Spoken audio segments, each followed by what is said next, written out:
बिडकीन ग्रामीण रुग्णालयात डॉक्टर बडे यांच्या हलगर्जीपणामुळे रुग्णाचे नातेवाईक आणि डॉक्टर यांच्यात वाद झाल्यानंतर बिडकीनचे माजी उपसरपंच विकास गोळे यांनी डॉक्टर बडे यांनी अरेरावीची भाषा वापरल्यामुळे वाद विकोपाला गेल्याचे म्हटले। संबंधित घटनेची माहिती मिळताच बिडकीन पोलीस ग्रामीण रुग्णालयात दाखल झाले व त्यांनी परिस्थिती नियंत्रणात आणली।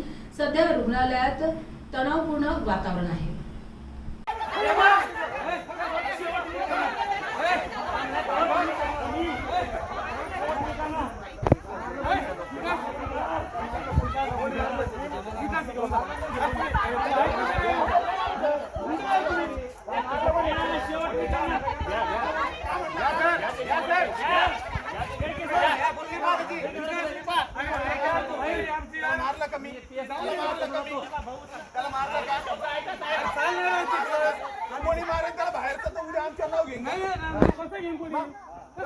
कोणी मारा नाम कोण